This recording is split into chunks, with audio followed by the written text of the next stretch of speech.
भारतीय जनता पक्षाचं संघटन पर्व सुरू आहे। मी आणि आमचे कार्यकारी अध्यक्ष रवी चव्हाणजी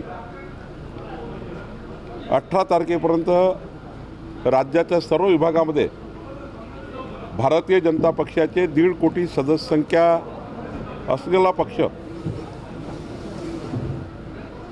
आम्ही याचा संकल्प केला आहे।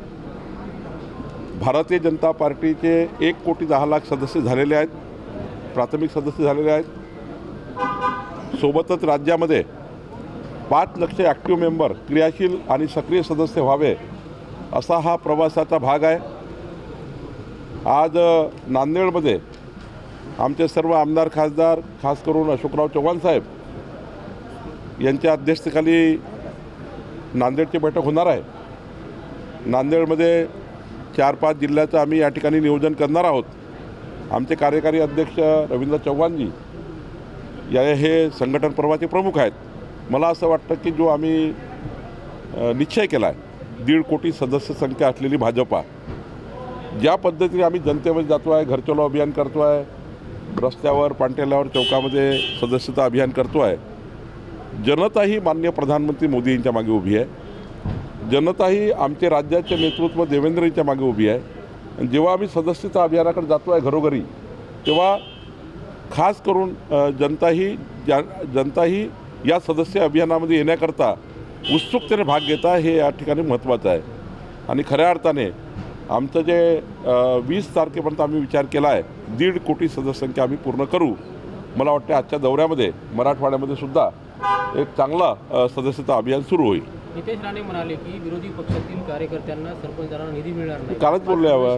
भाजपात प्रवेश करायचा हा फंडा खरं तर उद्धव ठाकरेंचा होता। जेव्हा उद्धव ठाकरे मुख्यमंत्री होते त्यांनी अलिखित आदेश काढले होते त्यांच्या मंत्रिमंडळाला की भारतीय जनता पार्टीचा कुठलाही आमदार जर मंत्र्याकडे आला तर कुठल्याही आमदाराला, भाजपच्या आमदाराला कुठलाही पैसा द्यायचा नाही, कुठलाही निधी द्यायचा नाही, असं अलिखित आदेश उद्धव ठाकरेंनी काढले होते।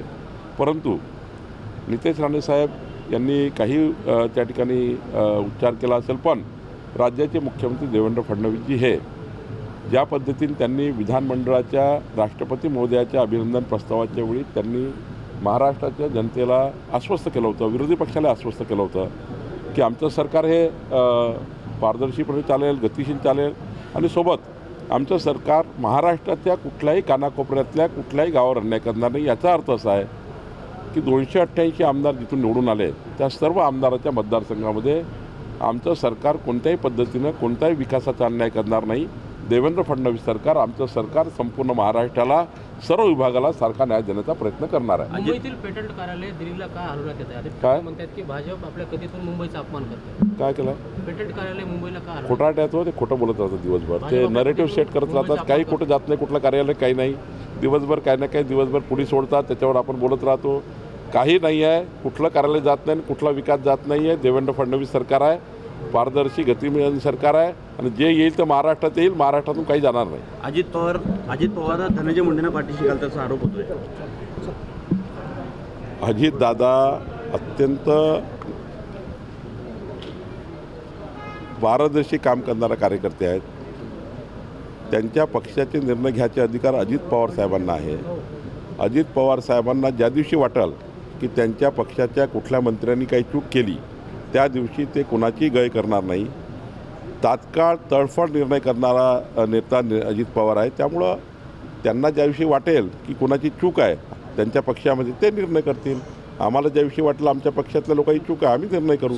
त्यामुळं मला असं वाटतं की अजितदादाचा निर्णय हा तात्काळ तडफड आणि पारदर्शी असल्यामुळं जर त्यांना काही वाटलं तर ते निर्णय घेतील। पण मला असं वाटतं सध्या ज्या पद्धतीचं चौकशी सुरू आहे त्या चौकशीमध्ये जोपर्यंत कुठला व्यक्ती दोषी आढळत नाही तोपर्यंत कोणत्या पक्ष निर्णय करणार नाही। एकनाथ शिंदे यांनी कोऑर्डिनेशन रूम तयार केली आहे। सर्वच पक्ष करतात कोऑर्डिनेशन रूम। नांदेडमध्ये भाजप सोबत आम्ही महायुतीमध्ये पूर्ण ताकदीने लढणार आहोत।